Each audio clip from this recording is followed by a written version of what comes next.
Hey, come back here, you bold Skeletor! Oh no, I need to catch Skeletor.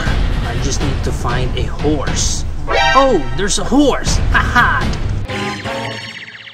Let's go now, horse! Brr. Come on, we need to catch Skeletor!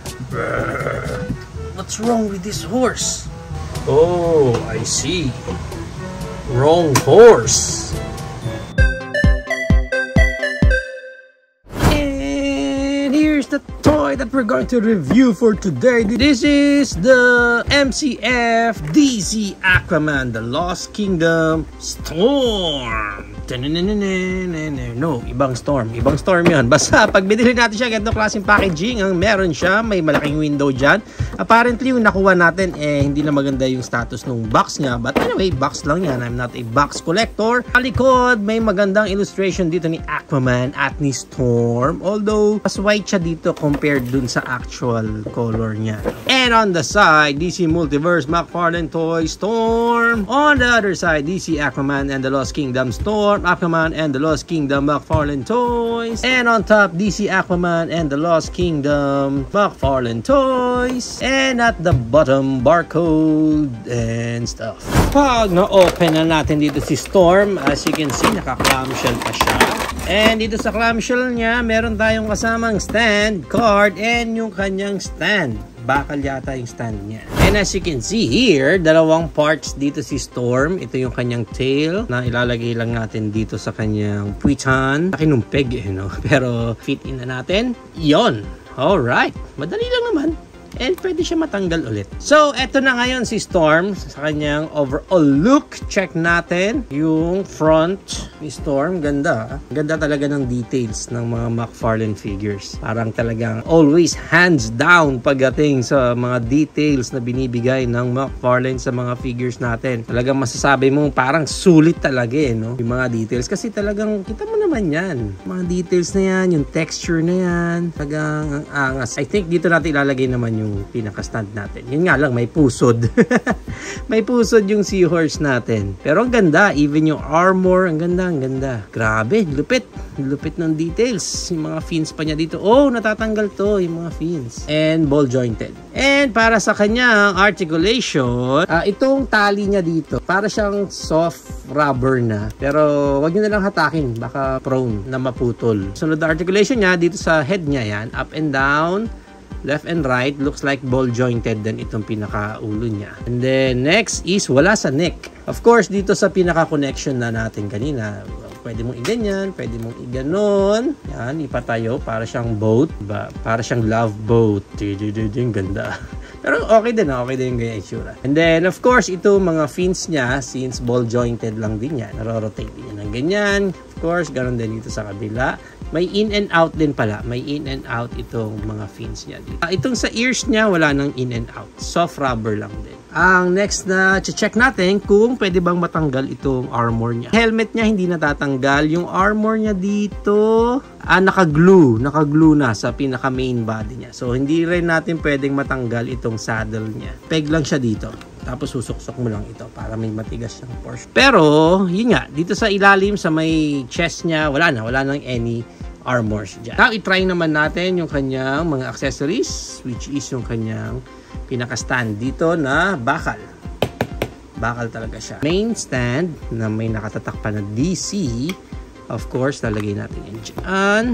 And then si Storm, lalagay natin yun sa kanyang pusod. Yeah. Okay, I think the best way na pwede mong malagay yun sa kanyang pusod is wag mo i-force ng paloob kasi yung ginagawa ko nung una ang hirap talaga. Ang ginawa ko nung nakalapit na siya doon, nakapwesto na, parang ni-rotate ko siya ng ganun. Tapos doon siya nag-slide paloob. Anyway, yan na yung pinaka-stand niya. Wow, ang ganda. Ang ganda niya. Wow, sulit guys. Sulit tong si Storm. Ganda. Oh, nice. Ganda niya Ganda niya sa kanyang stand. Ayan yung overall look niyo, di ba? Actually, pwede siyang pang display sa bahay. Para siyang, it's like parang may figurine or may pang centerpiece kayo sa table niyo or something. Tapos samahan niyo ng mga flowers dyan sa gilid. I don't know. But for me, ang ganda. Ang ganda niya. Kahit na mukha na siyang rides ng mga pambata, di ba? Yung maglalagay ka ng coins tapos Pero again, ang ganda ni Storm. So kahit na naka-lean siya dito sa likod, okay lang. Kayang-kaya nung stand niya. Naka-lean forward, kayang-kaya pa rin. Pag medyo i-wiggle natin ng konti yung body niya. Ito, taas natin to. So kaya siya. Kayang-kaya siya ng stand natin. No problemo sa stand ni Storm. Pero again guys, ang ganda niya. I think the best way na lang na i-display natin siya is medyo pa ganyan. You know, ang ganda eh, oh. Ang ganda niya eh.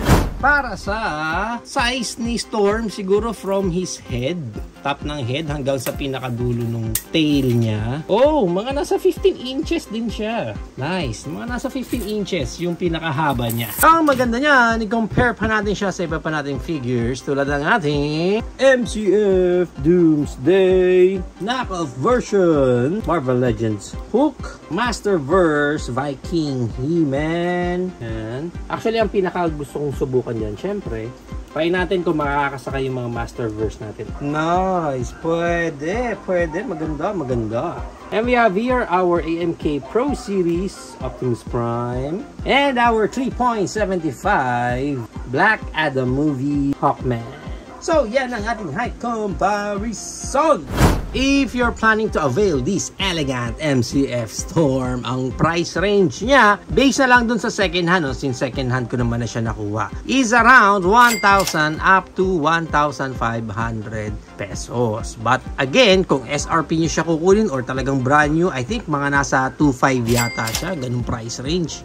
There you have it now guys, na ang ating MCF Aquaman The Lost Kingdom Storm. What do you think of this elegant seahorse? Is it a go for you or no for you? Whatever thoughts, please comment it down below. But for me, the moment nung nakita ko itong seahorse na to, talagang parang sabi ko, nagandahan ako talaga sa details niya. And right now, nahawa ko na siya. Maganda naman talaga. Especially yung kanyang color. Yung mga details kasi niya and yung texture nung pinaka-skin nung seahorse natin dito. Sobrang ganda talaga. To the point nga na binigyan pa siya ng stand para talaga siyang pang display ng bahay. Ang ganda niya. Ang elegant niya talagang tingnan. Pagdating naman sa playability, dun na lang siguro ako parang medyo nakulangan. I think kung nilagyan pa nila ng mas madaming articulation to, especially sa neck dito or maybe dito pa sa body, especially pagdating sa tail, this would be perfect na talaga. And also, kung pwede sana matanggal tong mga armors nyo, di ba? Parang dagdag yun eh. Malaking impact yun para sa playability ng figure